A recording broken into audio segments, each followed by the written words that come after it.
বিধিরে বিধিরে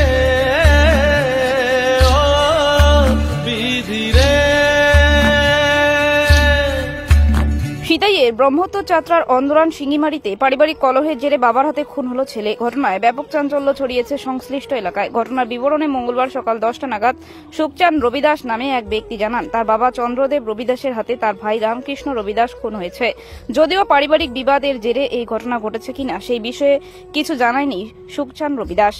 তিনি বলেন, আমরা 5 ভাই, তার মধ্যে সবাই আলাদা আলাদা জায়গায় বাড়ি করেছে। ভাই চন্দ্রদেব রবিদাস ও বাবা রামকৃষ্ণ রবিদাস একসাথে থাকতেন। আজ সকাল আনুমানিক 8টা নাগাদ আমার এক ভাই গিয়ে খুনের ঘটনাটি জানান। তৎক্ষণাৎ দৌড়ে এসে দেখি ভাইয়ের রক্তাক্ত নিথর দেহ পড়ে রয়েছে। পুলিশ সূত্রে জানা যায়, ধারালো ছুরির আঘাতে চন্দ্রদেব রবিদাস খুন হয়েছে। স্থানীয়রা জানিয়েছেন, মাঝে মাঝে বাবা ও ছেলের মধ্যে বিবাদ বাধত, সেই কারণেও খুন হতে পারে বলে প্রাথমিকভাবে মনে করছে পুলিশ। ইতিমধ্যে খুনি বাবা চন্দ্রদেব রবিদাসকে গ্রেপ্তার করেছে সিতাই থানার পুলিশ। ঘটনাস্থলে রয়েছেন সিতাই থানার আইসি দেবদত্ত ব্যানার্জি। পুরো ঘটনার তদন্ত শুরু করেছে পুলিশ। পুলিশের তরফে আরো জানানো হয়েছে, মৃতদেহ উদ্ধার করে মাথাভাঙা হাসপাতালের মর্গে ময়নাতদন্তের জন্য পাঠানো হবে। বাবার হাতে ছেলে খুনের ঘটনায় চাঞ্চল্য ছড়িয়েছে সংশ্লিষ্ট এলাকায়। সকালবেলা কি ঘটেছিল, কি শুনলাম? আমি সেটা বলতে পারবো না। আমি এখানে আসি শুনলাম যে খালি ভাইয়ের ডাকে নিয়ে আসলো যে মাথা ভেঙে গেল। আপনি কোথায় থাকেন? আমি ওদিকে থাকি, লক্ষ্মীর পাড়ার দিকে আছে না, আচ্ছা ওদিকে নিচে থাকি ভালো। আচ্ছা, কটা নাগাদ এই ঘটনাটা ঘটে? আমি সেটা বলতে পারবো না, সেটা কটা নাগাদ হয়েছে কটা নাই হয় সেটা আমি বলতে পারবো না।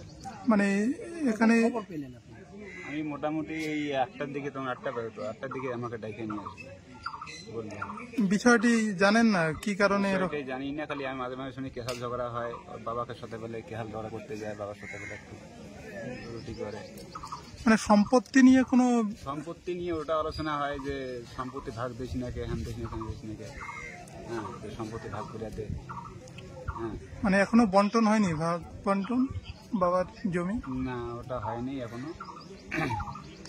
বাবা বললে যে যখন আমি দেবো সবাইকে দেবো। আচ্ছা, মানে সে কারণেই কি এরকম ঘটনা আসছে? আমি বলতে পারবো না কি এখন লাগছে নিয়ে, ওটা প্রায় শনিবারে কেহাল লাগিয়ে থাকে, কেহাল লাগিয়ে থাকে। আজকে কি দিয়ে আঘাত করে আপনার বাবা? শুনি নাকি এইবার চাকু দিয়ে মারছে নাকি। আচ্ছা, 5 ভাই। 5 ভাই? কয় বোন? বোন 4 বোন। আর যিনি মারা গেছে সে কয় নম্বর? ভাইয়ের মধ্যে 4 নম্বর। 4 নম্বর। আচ্ছা, তো এই ঘটনায় কি আপনি কোনো অভিযোগ করবেন আপনার বাবার নামে? অভিযোগ কি এখানে করবো সে শরীরটা জানি না। এখন ভাইয়ে বাপে ক্যাসাল লাগে। আচ্ছা, এই যে আপনার ভাই মারা গেল, অভিযোগ করবেন না আপনার বাবার নামে? ভাই হয়তো কিছু টুটি করছে, বাবার সঙ্গে সহ্য করতে পারে না, পাইয়া একটা ইয়ে করছে, বাবাকে নিয়ে গেছে থানা। আপনি কি চাইছেন বর্তমানে? আমি কি যাচ্ছি এখন, মনে করি যে একটা তো হেয়াই গেল, এখন তো বুড়ে বয়স্ক বাবা, এখন তো বাবা তো জেলে যাবে, এখন বাবা বাসার চেষ্টা করা লাগে আমার। আচ্ছা, ভাই তো যাবার চলে গেছে, একটা বাবা ভুল টুল করে ফেলেছে, এখন তো বাবা তো বাসা লাগবে। আচ্ছা, যে আগে একটা মেয়ে আনছে, ও মেয়ে নাই চলে গেছে। মানে শুধু আপনার ভাই এই বাড়িতে থাকে আর আপনার বাবা মা? বাবা মা থাকে আর ভাই থাকে, 3 জনেই থাকে। আচ্ছা, আপনার এমনি ভাই কি কাজ করতো? বাইরে কাজ করতো, ভিন রাজ্যে, মানে ওই যে হাজার কাজ করতো। আচ্ছা, ওখান থেকে পাটা ভাঙে আসলো, আসিয়া পরে বাবা আবার জমি বন্ধক রেখে অপারেশন করাইলো। আচ্ছা, অপারেশন করার পরে ঠিকঠাক হইলো।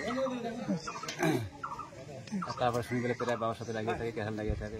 আচ্ছা, কি নাম আপনার? সুখচাঁদ রবিদাস। এই জায়গাটার নাম? শিঙ্গিমারি, অন্তরান শিঙ্গিমারি। আজকে কি ঘটেছিল সকালবেলা, কি শুনলেন? সকালবেলা ঘটনা হলো আমাদের, মানে রমজান মাস চলতেছে আমাদের, আমি মুসলিম একজন। আচ্ছা, আমি সকালবেলা নামাজ পড়ার পরে ঘুমিয়ে পড়ছিলাম। ঘুম থেকে উঠে ঠিক আনুমানিক ধরে নেন 8:15টার দিকে ঘুম থেকে ওঠার পরে আমি লেবার দেখতে গেছি নাকারজনে। আচ্ছা, ওই অমতো অবস্থা আমাকে ফোন করলো যে এই ব্যাপার। কি ব্যাপার? যে চন্দ্রদেব রবিদাস এবং তার ছোট ছেলে ওই রামকৃষ্ণ রবিদাসের মধ্যে কি মানে পারিবারিক ওদের ক্যাচাল ঝগড়া হয়।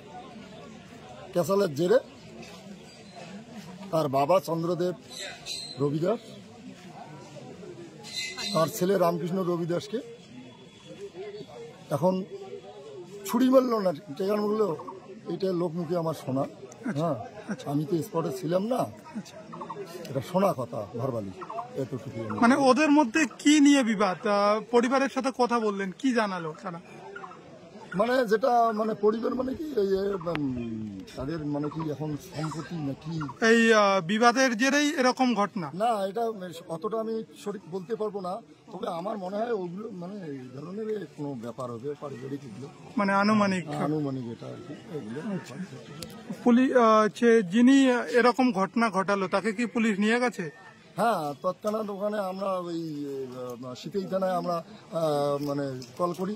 হ্যাঁ, পরে 7 পুলিশ প্রশাসন তৎক্ষণাৎ কোনো দেরি করে নেই, তৎক্ষণাৎ চলে এসেছে, এসে মানে এখানে ওই চন্দ্রদেব হরিজনকে নিয়ে গেছে, আর যিনি মারা গেছে তাকে দেখভাল করতেছে, যাদের রিপোর্টগুলো নিচ্ছে। এরকম একটা মর্মান্তিক ঘটনা, কি বলবেন? দাদা শুনেন তো, এটা তো সমাজে এটা একটা ঠিক না, মানে এটা এই জিনিসগুলো আমাদের বাপ পিতা সবাইকে, প্রতিটি মানুষকেই আমাদের এভাবেই চলতে হবে যে আমরা আজ আছি কাল নাই, আমরা একে অপরের সঙ্গে কেন আমরা হিংসায় লিপ্ত থাকবো, জড়িয়ে পড়বো, সে বাপ ছেলে হোক বা পাড়া প্রতিবেশী হোক বা অন্য কেউ হোক। হ্যাঁ, আমরা সবসময় সুস্থ সমাজ ব্যবস্থা নিয়ে চলব, এটাই আমাদের কাম্য হওয়া উচিত। কিন্তু এই ধরনের ঘটনা খুব দুঃখজনক এবং ধরতে গেলে এটা একটা নিন্দাজনক। কি নাম আপনার? আমার নাম আব্দুল মতিন সরকার। কোন দায়িত্বে আছেন? আমি বিএসএফটা ডিউটি মেম্বার সদস্য। আচ্ছা, যিনি মারা গেছেন তার নাম কি বললেন? রামকৃষ্ণ আর তার বাবার নাম? চন্দ্রদেব রবিদাস। বয়স কত যিনি মারা গেছেন? যিনি মারা গেছেন ধরেন 35-36 আনুমানিক, মানে আমি তো আনুমানিক।